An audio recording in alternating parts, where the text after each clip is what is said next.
El instante. ¿Qué es un instante? ¿Qué es el instante? Es decir, el instante sobre todos los instantes. Es una pregunta que por supuesto está abierta, como casi todas las preguntas, a un sinnúmero de interpretaciones. ¿De qué hablamos cuando hablamos de instante? La Real Academia Española acerca una definición. Un diccionario no es el lenguaje, y entonces toda definición de diccionario languidece, es exigua frente a la literatura, que como sabemos es más grande que la vida. La Real Academia Española dice instante, porción breve de tiempo, porción brevísima de tiempo, es decir, lo breve de lo breve. Es una unidad de medir el tiempo casi fugaz. Un instante está en el presente, pero rápidamente ese presente se esfuma, se consume en el pasado, en un pasado que es implacable, que es devorador de instantes.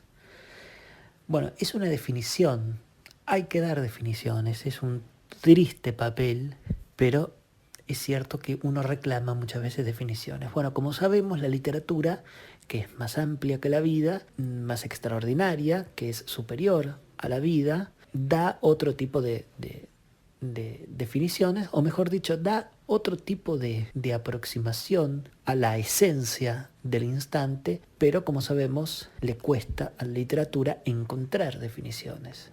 La literatura es un jardín de senderos que se bifurcan y no un punto de convergencia. A todo esto, ¿a qué viene el instante?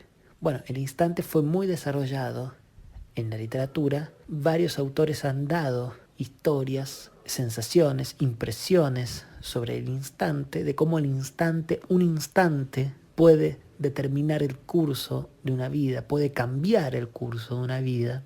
La idea es interesantísima, es inagotable y no tiene un punto de resolución. ¿Por qué este asunto literario se ocupa hoy del instante? Bueno, porque hubo una mezcla azarosa de lecturas, si es que existe el azar, pero asumamos que existe para no entrar en teorías de causalidades ignoradas, etc. Supongamos que existe el azar. Todo ocurrió una noche que yo estaba releyendo en realidad por cuarta, quinta, sexta vez la novela o el cuento largo de Las noches blancas de Dostoyevsky, en cuya parte final, me permito develar el final porque ya es un texto centenario más, creo que lo habrá leído todo el mundo, que está terminado por esa pregunta, que es demoledora pero que también es muy bella, con esa ambigüedad típica de Dostoyevsky: un instante de felicidad no basta a una vida humana. Que es una pregunta extraordinaria, que puede ser vista como algo deprimente, pero también puede ser vista como un soplo de vida, como una inyección adrenalínica, donde todo finalmente es un instante e invita al lector a desprenderse de ciertas ataduras, de ciertos prejuicios, de ciertos lastres que dificultan la vida. Finalmente se resume a un instante. ¿Y un instante no basta? Esa es la pregunta. ¿A qué viene esa pregunta? Bueno, habría que hablar brevemente sobre Las noches blancas. Las noches blancas es un célebre texto de Dostoyevsky, del gran Dostoyevsky. Hagan de cuenta que me pongo de pie, que no estoy de pie, por eso lo estoy diciendo, ¿no? Estoy en estos momentos recostado mirando un techo absolutamente blanco, peligrosamente blanco, porque no tiene ninguna mácula, ninguna muesca de desorden. Entonces uno está como casi como amparado en una perfección blanca. Es eventualmente perjudicial, es casi una invitación a la locura, pero bueno, de momento está bien, todo está bajo control. Bueno, ¿de qué se trata Las noches blancas de Dostoyevsky? Es un muchacho, un hombre joven. Nunca está revelado su nombre, es decir, no tiene nombre. Probablemente seamos nosotros. Yo tengo para mí que si un autor elimina el nombre del protagonista, nunca sabemos el nombre del protagonista, una de dos: o es el propio Dostoyevsky y le pareció que era innecesario poner su nombre, porque ya era evidente que estábamos hablando del bardo ruso, o somos nosotros. Supongamos que somos nosotros. Un muchacho joven está en las típicas noches blancas de San Petersburgo. Ese fenómeno que no sé si es brujería o no, no hay un sol radiante ni mucho menos, pero eventualmente puede haberlo, pero hay como una especie de resolana. Bueno, es un fenómeno extrañísimo que Dostoyevsky retrata con cierto desinterés, es decir, bueno, está acentuado ya desde el título, pero no es un libro que dé especial atención a ese fenómeno, está narrándolo como algo accesorio, no es algo protagonista del texto, y este protagonista en un determinado momento encuentra en uno de sus paseos y en una de esas estancias en esos bancos, mirando lontananza y pensando en las grandes cosas y en los grandes sufrimientos, una chica, una mujer joven, y se enamora perdidamente, se enamora como se enamoran los personajes de Dostoyevsky. Se enamora con patetismo, se enamora con desesperación, se enamora con romanticismo, con ansia de alegría y con algo de tragedia. Termina siendo un amor amputado, un amor que no consuma, a la manera de Dostoyevsky. Bueno, la cuestión es que esta mujer se llama Nastenka, que vendría a ser el nombre ruso de nuestra Anastasia. Una digresión que no tiene que ver con el instante. Anastasia era el nombre más popular de entonces, ¿no? Si uno va a los archivos que muestran los natalicios de Rusia a finales del siglo XIX, el nombre más popular, o por lo menos dentro de los 5 nombres más populares, está Nastenka, es decir, Anastasia. Nota a pie de página, ¿no? Dostoyevsky elige que el personaje masculino sea anónimo, que no tenga nombre, y el femenino es un nombre habitualísimo. Da a entender ya en esa construcción literaria Dostoyevsky que esa historia es una historia corriente, que es una historia mayoritaria y que a todos nos ha pasado alguna vez eso, ¿no? Bueno, cierro el paréntesis. Este muchacho se enamora perdidamente, pero prácticamente no cruza palabra con esta chica, con esta mujer. Después, finalmente, se atreve, lo hace y termina todo mal porque esta mujer cuida a una mujer ciega que encima es mala y entonces la somete y ella no puede hacer nada. Bueno, todo muy triste. La cuestión es que finalmente las largas noches blancas, las quintas, las sextas, las séptimas noches de ese calendario frenético donde este personaje vive un amor, uno diría irreal si se quiere, si es que hay amor real, pero bueno, si es que existe el amor real y no es una invención, pero bueno, eso es otro tema. La cuestión es que muchas noches destinadas a amar a esa mujer con la que prácticamente no habla, termina siendo abandonado por esta chica, porque cuando se atreve a tener un mínimo diálogo, etc., se da cuenta que el amor no tiene dirección, que no tiene sentido, que no será correspondido, y esta persona vuelve a estar solo, este personaje vuelve a estar solo. Cae en el desasosiego, cae en la tristeza, se da cuenta que fue todo un embeleco, que fue todo algo que pensó su cabeza, que no tenía razones en el mundo real para haber sentido esa emoción frenética del amor, pero el personaje al final, y con esto cierra el libro, cierra la novela, dice, de acuerdo, todo esto fue en vano, etcétera, etcétera, pero sentí felicidad. Y ahí se pregunta, ¿un instante de felicidad no basta a una vida humana? La pregunta es una pregunta filosófica y al ser filosófica no tiene respuesta, o por lo menos no tiene respuesta correcta como tomamos las respuestas correctas. ¿Cuánto es 2 más 2? Tiene una respuesta correcta, 4. Pero eso no es una pregunta filosófica, es una pregunta aritmética y va de retro, ¿no? Sálveme Dios de entrar en precisiones matemáticas. Una pregunta filosófica no tiene respuesta correcta. Un instante de felicidad no basta a una vida humana no es una pregunta para ser respondida. No se puede responder esa pregunta de un modo por lo menos que clausure la cuestión. Lo que interesa pensar es que es una pregunta filosófica, ¿de acuerdo? Pero es literaria. ¿Literaria en qué sentido? En el sentido de que es una pregunta que corresponde hacer en el mundo de la literatura para que después esa pregunta caiga a la vida real y se corporice de otra manera. Pongo un ejemplo. Borges decía que la vida de un hombre se justifica en un acto. Hay un acto reivindicatorio. Hay un acto donde uno dice, bueno, mi vida ha valido la pena, mi vida ha tenido sentido porque ha ocurrido este acto. Entonces Borges, que es el dueño de esa frase, que en realidad es un tributo, es una rémora kafkiana y etcétera, etcétera, es decir, no la crea Borges de la nada, hay una tradición literaria que trabaja esa idea del hombre que se redime en un acto. Oscar Wilde también toma esa idea.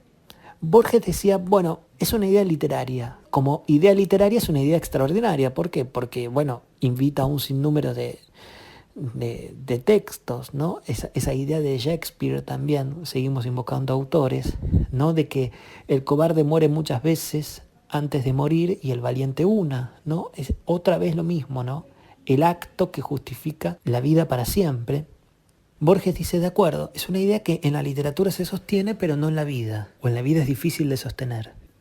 Pero también es verdad, a pesar de esto, que es difícil de sostener en la vida real, pero cuando uno conversa con una persona mayor, o cuando uno, a medida que uno se va haciendo mayor, se va dando cuenta que la vida se limita a 2 o 3 hechos afortunados, a una especie de recuerdos que toman valor con el paso del tiempo, ¿no? Una amplia mesa familiar, si uno tiene una buena familia. Tomemos como familia personas queridas, amigos, personas que uno se va encontrando con la vida, es decir, no tomemos familia como el mamá, papá y los nenes y el perro y el retrato en la chimenea. No me refiero solo a esa familia, sino a lo que uno tome como familia. Una gran cena, un gran cumpleaños, una gran reunión, grandes reuniones, conversaciones, proyectos, truncos que también terminan siendo a posteriori parte de nuestra vida, 2 o 3 hechos afortunados y ya, eso es la vida finalmente. Con lo deprimente que significa eso, pero también con lo salvador, con lo liberador que significa eso.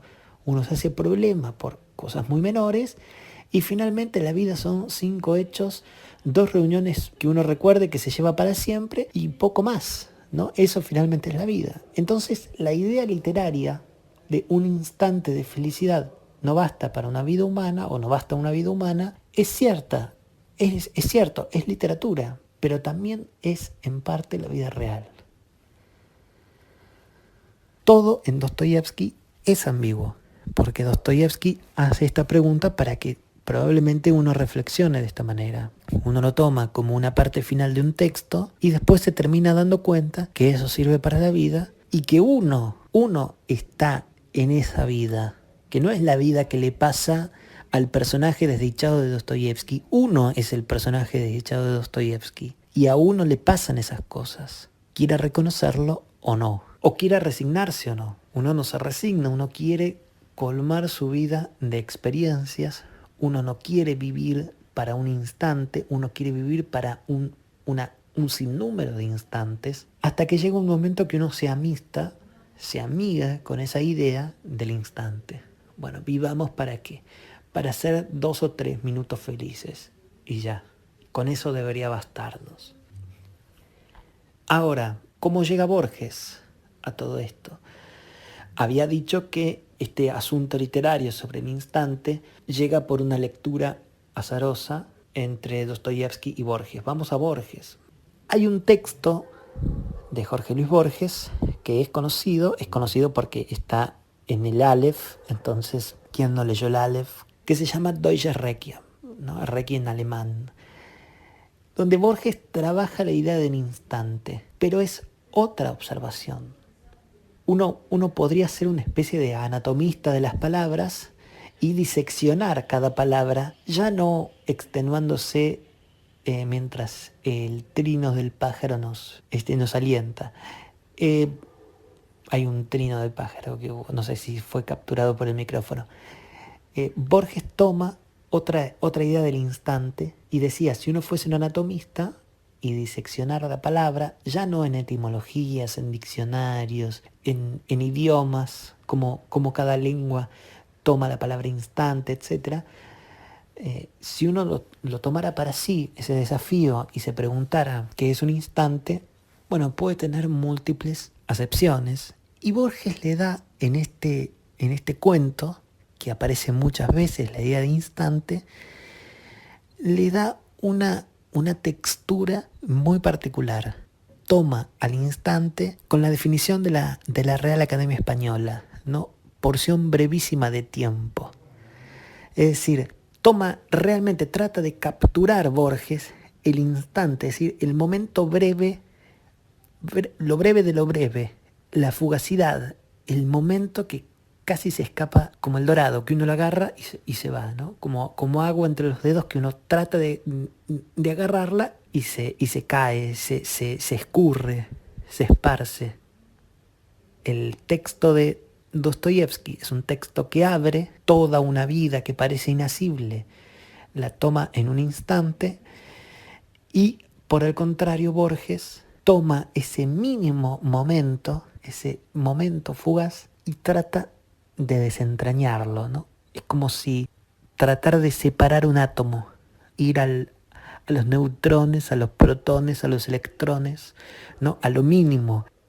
Esa operación trata de hacer Borges, que es un texto además que todo el tiempo trae la idea del instante, todo el tiempo trabaja esa idea como una obsesión, como algo recurrente. Voy a leer el cuento, no lo voy a leer todo, a pesar de que es un cuento breve. Voy a tomar los momentos, los fragmentos, los parajes en donde Borges trae la idea del instante, y vamos a hablar sobre la idea borgiana del instante.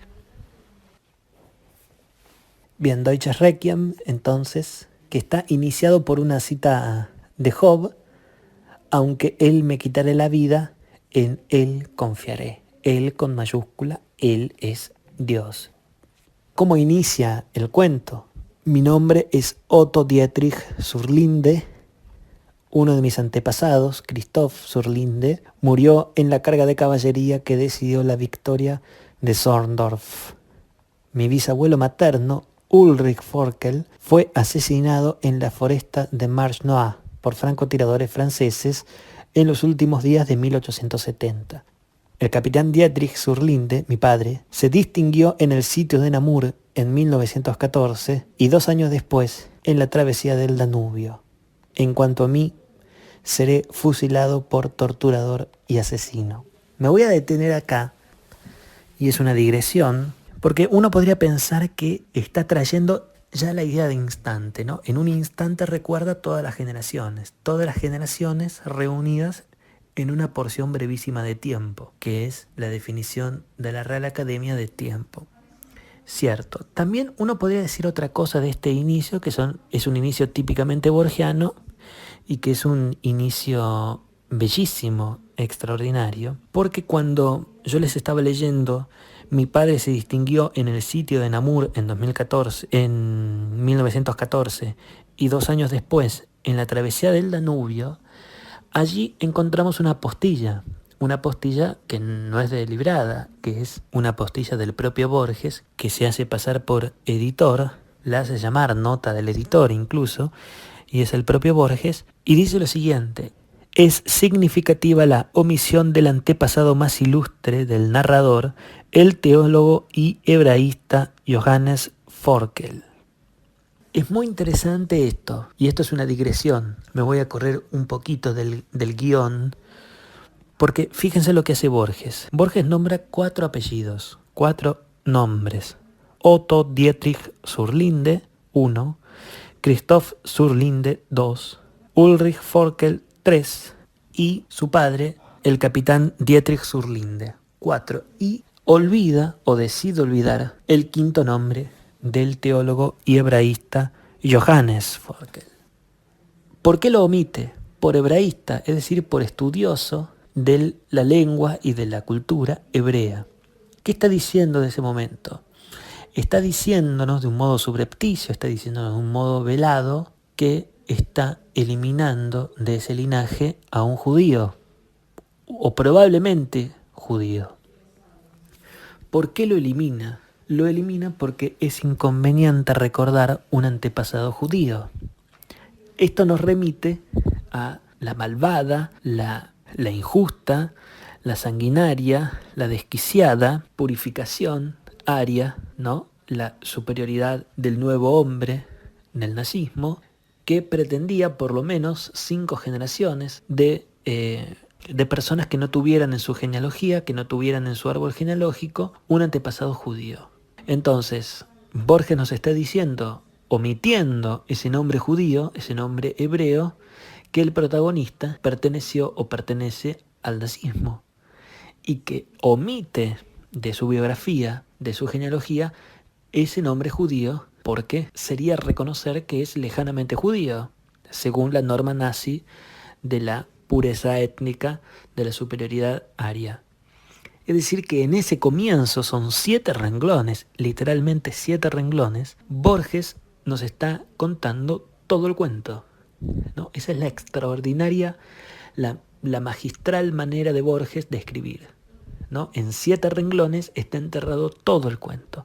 Esa persona es alemán, esa persona omite un nombre judío, perteneció o pertenece al nazismo, le parece vergonzante, ignominioso un antepasado judío y que seré juzgado y fusilado por un tribunal, etc. ¿Qué está diciendo? Que el nazismo cayó, que terminó y que esa persona será condenada por crímenes de lo que hoy llamamos crímenes de lesa humanidad.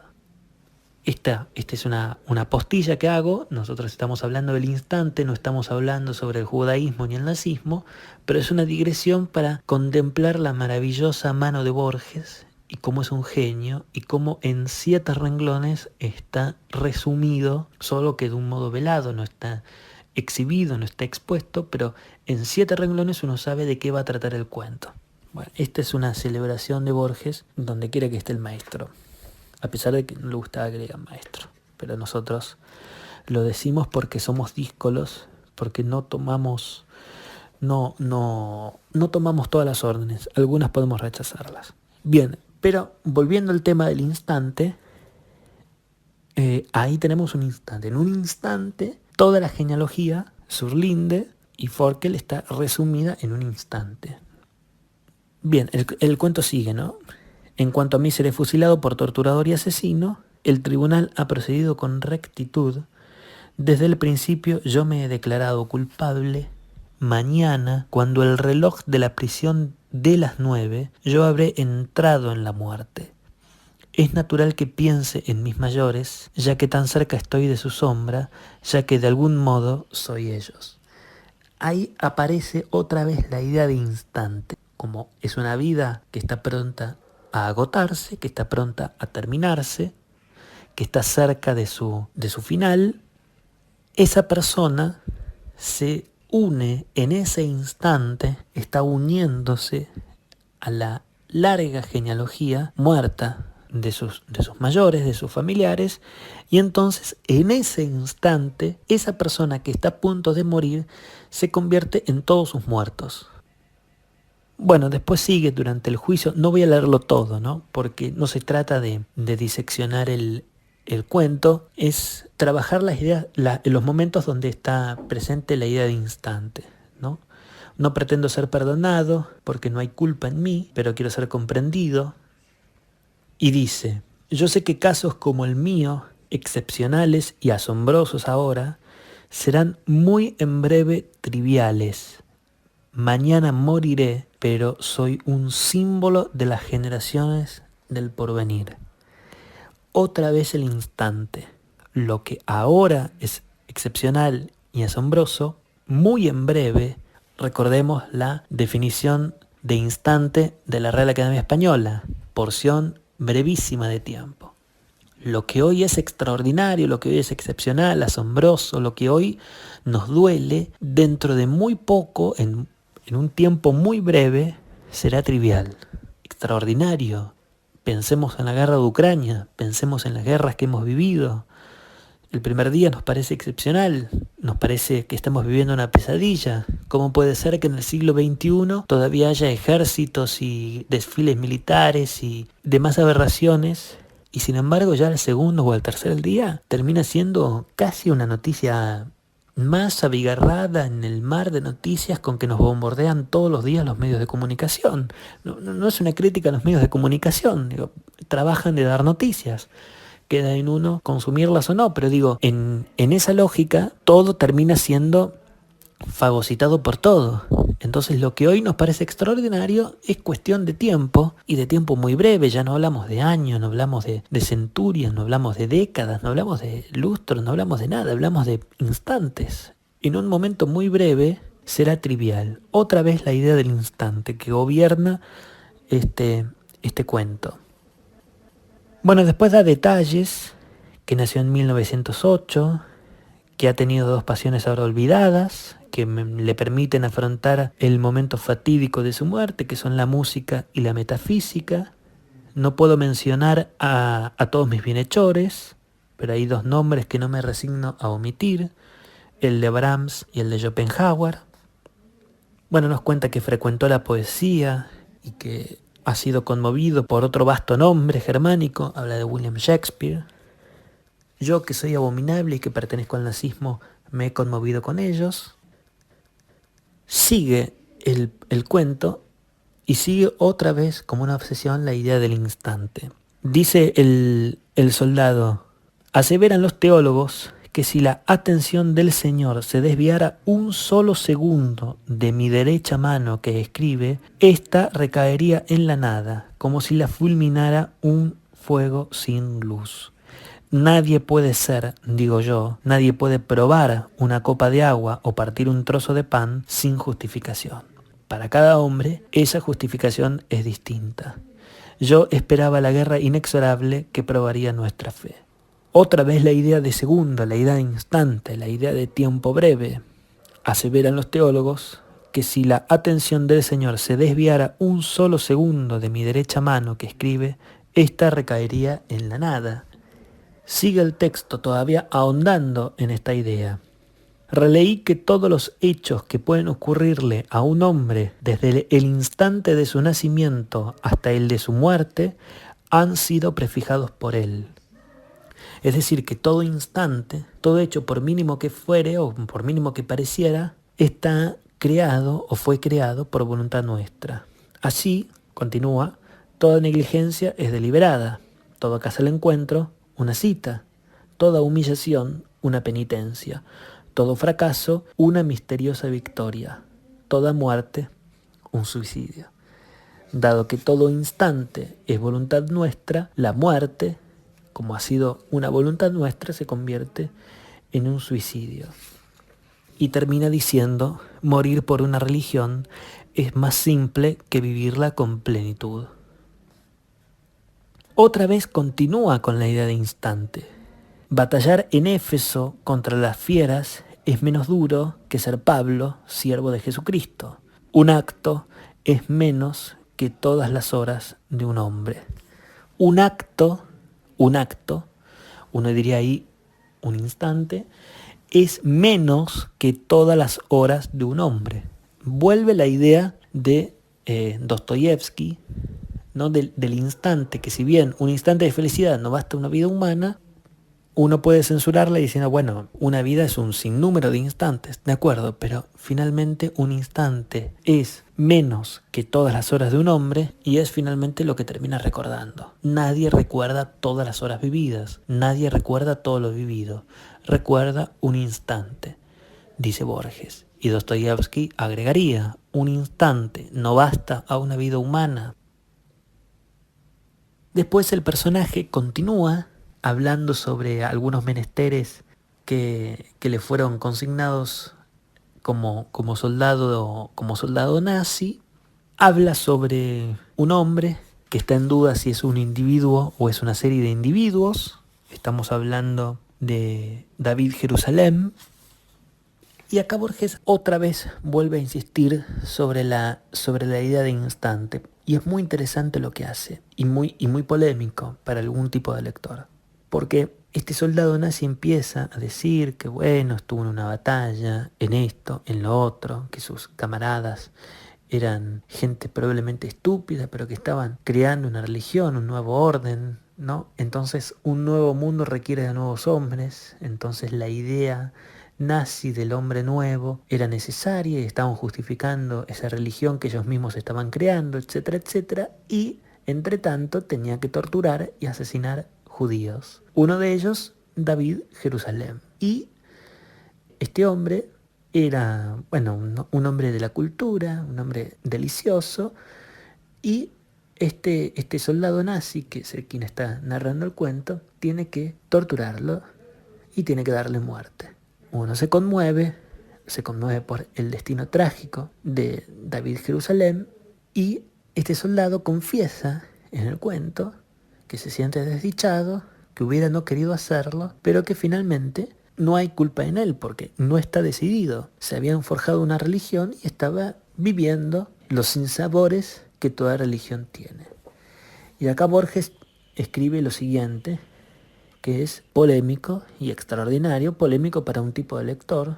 En la literatura todo es posible y nada debería ser polémico, pero Borges escribe: ignoro si Jerusalén comprendió que si yo lo destruí, fue para destruir mi piedad. Ante mis ojos no era un hombre, ni siquiera un judío. Se había transformado en el símbolo de una detestada zona de mi alma. Yo agonicé con él, yo morí con él, yo de algún modo me he perdido con él. Por eso fui implacable. Es extraordinario este párrafo, es muy duro, es muy triste, pero es extraordinario. En el instante donde este nazi, que es abyecto, que es miserable, que está destruyendo una vida, toda vida sagrada, en ese momento él es absolutamente desdichado. ¿Y por qué es efectivamente malvado con ese judío que está inerme, está solo, que está desprovisto de toda defensa? ¿Por qué es impiadoso? ¿Por qué? Porque el nazi está matando a su propia piedad. Matando al judío, está matando su propia piedad. Está matando la debilidad de su ser, que exige ser depurada para crear al nuevo hombre. Por eso, matando a David Jerusalén, está matándose a sí mismo, ¿no? Es una idea también nietzscheana, que la piedad cristiana, por eso el anticristo, la piedad cristiana, la fe cristiana, que toma al hombre como un débil, ayudar al débil, ¿no? Es una calamidad, porque el hombre nuevo no tiene que ser débil. El hombre nuevo tiene que ser supracristiano, tiene que estar por encima de la piedad, de la misericordia, de la compasión. El hombre nuevo no tiene que tener compasión. Por eso, este soldado nazi, eventualmente nietzscheano, sabemos que el nazismo hay un fuerte componente nietzscheano del hombre nuevo, por supuesto, vituperado el nombre de Nietzsche. Nietzsche no hubiera sido probablemente nazi, pero parte de esa filosofía nazi está tomada de esta idea del superhombre, de odiar, de aborrecer la piedad. Y lo que hace Borges en este momento del cuento es decir, en ese instante en el que el nazi está destruyendo una vida, está destruyendo a David Jerusalén, está destruyéndose a sí mismo. Es decir, en ese instante son lo mismo. En ese instante, el desdichado judío que está perdiendo la vida es igual al desdichado nazi que está matando su propia piedad, su propia compasión, que está matándose para crearse de nuevo, ¿no? Es decir, los dos están muriendo. Por eso Borges dice, se había transformado, ya no era Jerusalén, no era un judío, se había transformado en el símbolo de una detestada zona de mi alma. Yo agonicé con él, yo morí con él, yo de algún modo me he perdido con él. Es decir, de algún modo morí, los dos morimos. Digo que es polémica esta frase para algún tipo de lector, desde el punto de vista literario es formidable, pero hay lectores que han leído algo que en Argentina después, por la última dictadura militar, se llamó la teoría de los dos demonios, ¿no? Que opresor y oprimido son lo mismo, por ponerlo en términos marxistas. En este sentido, nazi y judío son lo mismo. Y algunos lectores tuvieron esta lectura, valga la redundancia, y lo vieron como muy polémico. Algunos incluso llegaron a preguntarse, por supuesto es una pregunta absurda, se lo mal preguntaron, pero si Borges no estaba de alguna manera legitimando parte del daguerrotipo nazi. Y se decían, bueno, ¿cómo van a equiparar a un nazi, por más que sea un soldado menor, un soldado raso, con un judío no son lo mismo, ni siquiera en un instante, ni siquiera podemos pensarlo de manera literaria, cómo en un instante van a ser iguales si está claro que el nazi es un verdugo y el judío una víctima, que es una relación asimétrica de poder y que uno está encima y otro está por debajo. ¿Cómo va a ser una idea pensable? No sé si existe esa palabra, pero vamos a usarla. ¿Cómo va a ser una idea pensable? Sigue el texto con más obsesiones sobre el instante. Después de este párrafo extraordinario, dice Borges, o quiere que diga Borges, su soldado nazi: se ha dicho que todos los hombres nacen aristotélicos o platónicos. Ello equivale a declarar que no hay debate de carácter abstracto que no sea un momento de la polémica de Aristóteles y Platón. A través de los siglos y latitudes cambian los nombres, los dialectos, las caras, pero no los eternos antagonistas. También la historia de los pueblos registra una continuidad secreta. Otra vez el instante. Pasan los siglos y latitudes, cambian los nombres, los dialectos, las caras, cambia nuestra ropa, nuestra vestimenta, nuestra manera de relacionarnos, cambia la idea de comercio, cambia lo que sea, cambia la idea de familia, cambia la constitución de una familia, cambian los trabajos, la tecnología hace cambiar los hábitos, cambian los hábitos incluso, cambia todo, pero no cambia el eterno antagonismo aristotélico platónico. Es decir, equivale a declarar que no hay debate de carácter abstracto que no sea un momento, otra vez, momento, de la polémica de Aristóteles y Platón. Uno puede resumir largos siglos, largas latitudes en un instante que siempre se repite, que es un antagonismo clásico, platónico o aristotélico. El final del cuento otra vez retoma la idea de instante. Dice sobre el final: muchas cosas hay que destruir para edificar el nuevo orden. Ahora sabemos que Alemania era una de esas cosas. Hemos dado algo más que nuestra vida. Hemos dado la suerte de nuestro querido país. Que otros maldigan y otros lloren. A mí me regocija que nuestro don sea orbicular y perfecto. Se cierne ahora sobre el mundo una época implacable. Nosotros la forjamos, nosotros que ya somos su víctima. ¿Qué importa que Inglaterra sea el martillo y nosotros el yunque? Lo importante es que rija la violencia, no las serviles timideces cristianas. Otra vez ese pensamiento nietzscheano del cristianismo como religión de los endebles, de los minusválidos, de los disminuidos. Dice, ¿no? Hitler creyó luchar por un país, pero luchó por todos, aun por aquellos que agredió y detestó. No importa que su yo lo ignorara, lo sabían su sangre, su voluntad. El mundo se moría de judaísmo y de esa enfermedad del judaísmo que es la fe de Jesús. Nosotros le enseñamos la violencia y la fe de la espada. Esa espada nos mata y somos comparables al hechicero que teje un laberinto y que se ve forzado a errar en él hasta el fin de sus días. Extraordinaria esa idea que también nos trae la idea de instante. Es aquello viejo y remanido de quien apurado vive, apurado muere. Aquella idea de Kipling: quien mata serpientes, muere a manos de serpientes. El nazismo es implacable con sus enemigos y la historia termina siendo implacable con el implacable.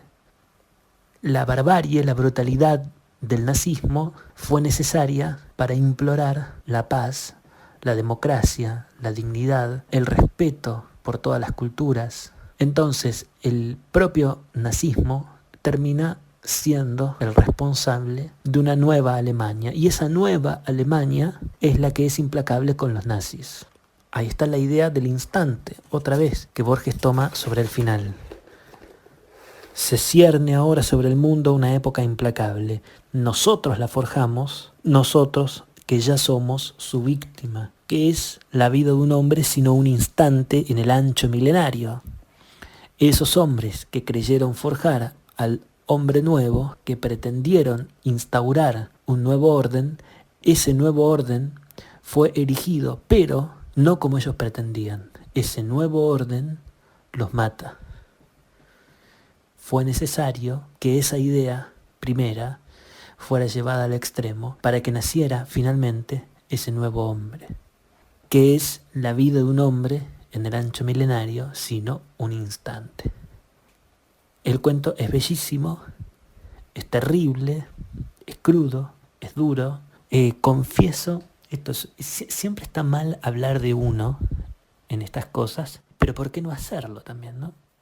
Yo no soy judío, pero me intereso por el judaísmo. Supongo que tendré, esto lo tengo para mí, no lo tengo probado, pero supongo que tendré un antepasado judío, que todas estas cosas me conmueven muy íntimamente, y tengo alguna conocida judía que ya no forma parte de mi vida, tristemente, que este texto no podía leerlo, porque es un texto duro, es un texto difícil. No es fácil de leer y no es fácil de comprenderlo, no necesariamente por los problemas típicos de comprender a Borges, que uno lo vuelve a leer y encuentra un nuevo significado, que uno está frente a un texto que es inasible y entonces eso dificulta su comprensión. No me refiero a esa comprensión, sino a la segunda comprensión, que es, de acuerdo, ¿qué es lo que nos quiere decir el autor? El autor está teorizando sobre algo que es difícil de teorizar. Y entonces requiere un esfuerzo, y ese esfuerzo puede ser eventualmente doloroso. ¿Cuál es la conclusión de este asunto literario sobre el instante? Ninguna. No hay conclusión. ¿Sabemos lo que es un instante? No lo sabemos. Según la Real Academia Española, porción brevísima de tiempo, nos queda corto. Un diccionario no es el lenguaje. Dostoyevsky, Borges han trabajado la idea del instante, probablemente como nosotros, sin llegar a ninguna conclusión. Y como esta entrega es circular, es orbicular y por tanto perfecto, como diría Borges, cerramos con la pregunta que inició esta digresión. Un instante de felicidad, ¿no basta a una vida humana?